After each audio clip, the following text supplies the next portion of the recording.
There's a host of a popular television show in the United States who every year around Christmas time invites the parents who watch his show to videotape their children opening their Christmas presents and to send in the videotape. And the reason he does that is because he wants them to do a particular thing with the gift that they give. He wants the parents to give the kids a gift that they know the child will not like, so that the child unwraps it and reacts, and the funny reaction can be shared with late night television all over the country.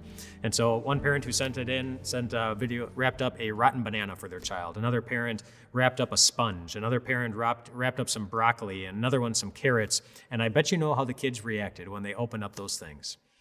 The sponge went flying across the room, and the broccoli was thrown down to the ground, and most of the kids started crying. And of course, why did that happen? Because they didn't get what they were expecting. They were expecting something else, and how those kids react reminds us of an important lesson of our feelings, about our feelings that we have as we go through life, just how closely our feelings of joy and sadness, of happiness and sorrow are connected with our expectations. When things go the way that we are expecting, we typically feel happy. And when things don't go the way we're expecting, we typically don't. And if you would like to have just a general idea of what your personal expectations are in life, just ask yourself, in life right now, what has the greatest potential in life right now to make you feel sad or discouraged or angry or broken? Whatever it is, you probably have an expectation. But there's an important question that you need to ask yourself about your expectations, and that question is this: do you have that expectation because God gave you the right to expect it? Or did you invent that expectation all on your own? For example, can you find a passage in the Bible where God says, every day you will always have enough time to get your to-do list done. And you will also have enough time to sit down for some hot cocoa or some hot tea. And you'll also have enough time to sit down and watch your favorite Hallmark movies. No, of course not. You won't find any Bible passages that say that. Can you find any Bible passages where God promises that your family will always treat you nice? And the people out on the freeway driving, they will always be polite.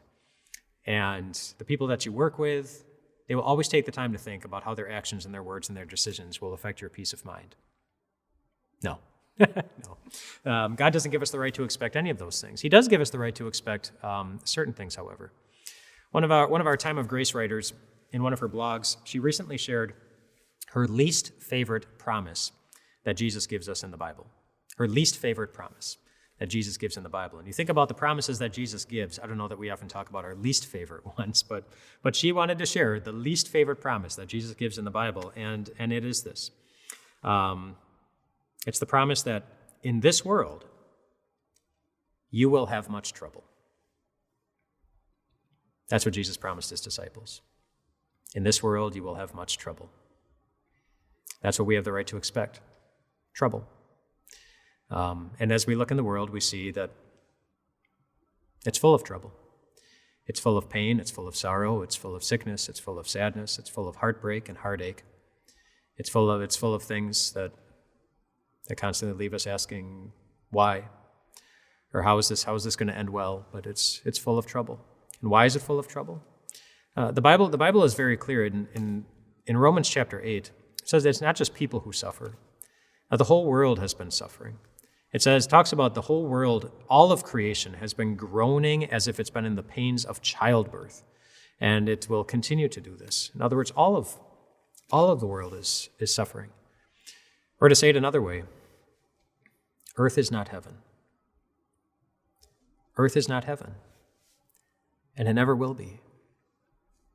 So we should not expect it to be. This world will be full of trouble for the simple fact that earth is not heaven. You know that. I know that. And Jesus knows that. Which is why he went on after that promise with his disciples. In John chapter 16, the full verse where Jesus made that promise that you will have trouble goes like this. He says, I have told you these things so that in me you may have peace. In this world, you will have trouble, but take heart. I have overcome the world. In other words, what you see with your eyes on earth is not the end of the story. Earth is not heaven. Earth is earth. It's full of trouble. But heaven is heaven. Heaven is heaven. And Jesus overcame everything in this dark world to give it to us for free. It's coming. But it means living by faith until we get there. Recognizing that sometimes our eyes are going to see some very painful things. Recognizing that sometimes our hearts are going to feel very, very broken. And our faith will always need to see the Jesus who was willing to die for us and who was powerful enough to overcome everything in this world that tried to bring him down, to prepare a place for us that truly is heaven.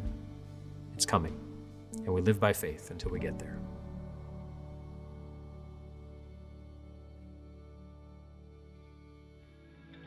Hey, it's Pastor Mike. Thanks for making it all the way to the end of this podcast. We at Time of Grace have so many resources to help you in your walk of faith.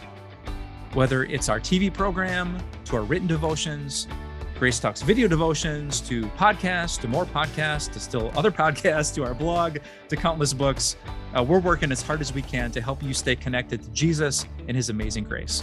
If you're interested in connecting with God's word every day, just go to timeofgrace.org to sign up for our daily email. And may God bless you today.